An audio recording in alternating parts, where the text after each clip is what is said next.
In this video, I'm going to share with you one simple little tweak to how you approach your interviews that can change the final result drastically. Stay with me. I'm Natalie Fisher. I am here with you today on my YouTube channel or wherever you're watching the video. And I am a career mindset coach, been doing this for 11 years. I help professionals get into their first six-figure jobs or their next best six-figure jobs, and I help them to thrive in that role with tools that I share with them, mindset shifts that I share with them, and the empowerment to bring them back on track wherever they're having a problem, because we all have an up and down trajectory. If anyone told you it's supposed to be linear all the way up, it was a lie. So today I'm going to share with you a quick change of approach to create a drastically different result in your interview. So there's two ways that I see people approaching interviews. The majority of the time, it's pretty self-focused. So tell me if this is you, or if you can think of a time when this might be the thoughts you're having. The self-focus that I mean, that is usually a negative self-focus, is when we're thinking about what the other person might be thinking about us, right? If you're thinking, oh, they might be thinking I don't have enough experience. They might be thinking that they're interviewing someone else later and that person might be better. They might think this, they might think that, right? You're thinking about it in conjunction with you maybe not being good enough, or you maybe not being the right person or the person that they're looking for, right? A big one is I might not check all the boxes, so they're probably going to go with someone who wants this or that, right? And so all these are thoughts, right? They're thoughts that are focused on you and what they might be thinking about you. And the problem with this is that when you are focused on these possibilities, then you kind of project that onto them, and they are more likely to then be focused on those possibilities, right? So, and there's a bunch of different ways that people do this, that it shows up in different ways. People are I call it being self-focused, because this type of self-focus usually leads to panic and scarcity and like thoughts like, I have to get this, I have to do this right, I have to perform perfectly, I have to have all the answers, and it creates a big cloud of pressure over you in the interview. So this is one type of self-focus, and it's usually not helpful from my experience. Now, you could be focused on yourself in a different way, and that could be helpful, but this is specifically what I'm talking about. Okay. And so what I want to do is help you to shift into a different way of thinking where your mind is not on yourself. Okay.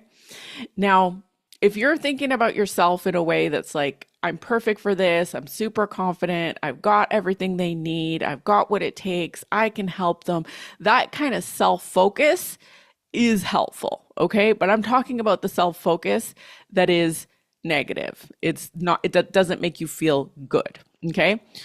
So let's talk about it. Think about it this way. If you were on a date with somebody, for example, and they were in that negative self-focus, right?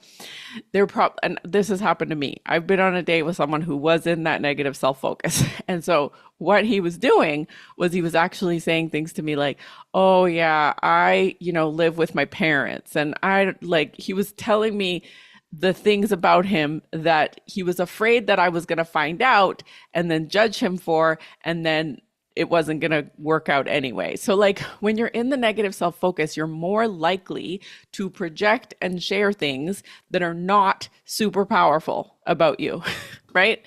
And we do this without really knowing it because it's a mindset, right? It's a mindset of being in self-focus. And I'll tell you some signs of how you can see whether you are in that self-focus in just a minute. I'll continue with the video. So the thing that I want to share with you is that when you go on an interview, you have the ability to put your focus where you decide you want it to go. Okay. And where you decide your focus goes is going to create the result that you get. Okay. So where focus goes, energy flows. That is something that Tony Robbins said years ago. It always deems true. So when you focus on creating a win-win situation, that is no longer self-focus. That is now looking at, okay, if there's going to be a win-win situation here where both of us like create something amazing, if that's available, if that's what's going to happen here, then how do I get to that point? And that poses a new question in your brain, right? Because you're no longer thinking, oh, what are they thinking about me? And what if I don't have this? Or what if they don't think I have the right experience? Now you're thinking, okay, what do I have? And how can I bring what I have to specifically serve them to help them achieve what they want to achieve, right? And then your brain gets working and focused on that problem, on solving for that problem. So you've given your brain a focus that's a new focus, right? And it can leave behind those thoughts of, oh, what if I can't do it? What if I'm not good enough? What if they ask me this? What if I don't have the answer, right? What if they just don't like me or whatever, right? You can leave all that behind and you can say, my only job is to focus on creating a win-win situation here. And a win-win, to clarify, means they get a tremendous amount of value from what you have to offer, from what you can do, from what you've done before, from what you have the potential to do, and from your problem-solving brain can bring to their organization. Now, you have the ability to decide to focus there if you choose to. And that focus makes you much more powerful and makes you much more likely to succeed in the interview than if you are in that self-focus. Now, being in the self-focus is just a normal human thing. So I don't want to make you wrong or bad, or I don't want you to feel ashamed for being there, but it's not going to be as helpful as being in the win-win. So that's why I'm making this video. It's a very big thing for many of my clients. Once they can get out of the self-focus and they can shift into what I call service mode, then like service focus, results focus, win-win focus, they can start to create a completely different conversation and a completely different result. So when I work with people and they want to get into a new industry, they want to get better paid, they want to get a sense of how, what's possible for them, what they can actually do in their career, this is going to be one key factor to pay attention to. If you walk into your conversations, to your interviews with a focus on how can I create a win-win here? How can this be a win-win? Then your brain it's got something else to look at. It's got something else to work towards. And when you give your brain a task, it's going to go to work on that task. If you don't, or you ask it poor questions, you ask it low quality questions like, oh, what if they don't like my experience? Then you're going to get low quality answers and it takes you out of service focus. So again, the dating example works. It's like if you're on a date and you can tell that that person isn't really engaged with you and learning about you, and they're not trying to create an experience that you also enjoy, but they're mostly worried about themselves and how they might appear to you. They're worried about you judging them. They're worried about you not thinking they're good enough. That energy isn't super attractive. Am I right? Right? You'd rather have someone who was confident, there to look to see if there was a match, and genuinely just be unattached either way. Be like, if there is a match here, great. I'm really looking to find out how that works. And if there isn't, that's cool too. I'm here to have a great conversation. And then, whatever is supposed to work out for the best for both of us is what I want, right?